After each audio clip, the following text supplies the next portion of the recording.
Assalamualaikum everyone, welcome to Bitcoin update today.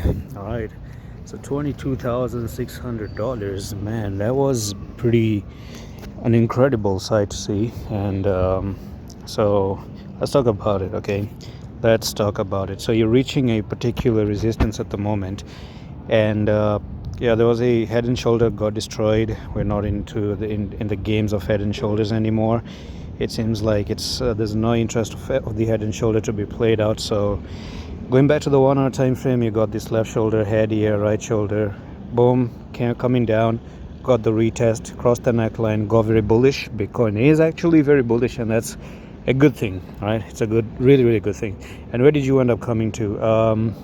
You ended up coming to nearly $27,000, just a little bit short from $27,000. So where do we go now? Of course, that's the question that is going to be asked at the moment. So there are some few things we're going to talk about today. So first of all, in the 1 hour time frame, we're making some tweezer top at the moment, and not to forget that on the 4 hour time frame, I still see that Bitcoin is quite overbought. I still remain with that thing here. You can already see that you have a regular bearish divergence at the moment. So that's something known as regular bearish divergence. When you have the RSI coming in very flat, and you have some higher highs as your prices here, and that means that the prices are making some regular bearish divergences, because it's not very clear. The clear one actually means that the RSI is moving down, and the price is actually moving up. So that's actually a very clear one. So that's the difference between almost a regular bearish divergence and a proper bearish divergence as well. So now the following thing is what I'm looking forward to, and as I told you, 2 more days to close the weekly candle, and Saturday starts. Normally around Saturday the market does tend to come down. Saturday, Sunday actually can be some retest times, of course. So that's one thing you're going to have to keep an eye on.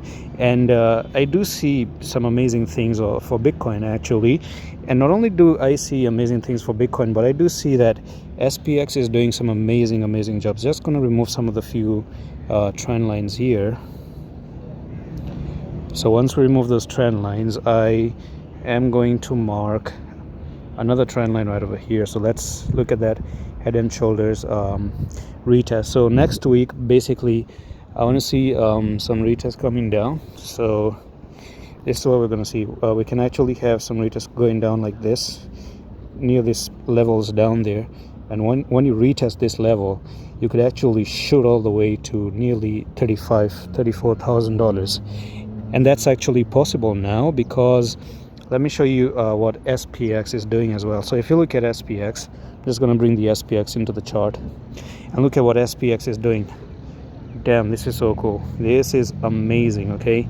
Really amazing. If I go down into the 4 hour time frame, you can see that the SPX is right now absolutely retesting this descending broadening wedge, which is actually a bullish pattern, by the way. And what is left for SPX to do now is to go back to the all-time high. And we do know that, you know, SPX, if it does go up, the stocks are moving up, Bitcoin is gonna go up, deflation is around the corner, some really good, you know, progress is being done for in the market actually to resume the bull run. So it is quite interesting. Enjoy the time when the time is actually there, because you don't get such time every single day. And that's pretty much it for this update. Hope you enjoyed this one. I'm gonna see you the next one. Allah Hafiz.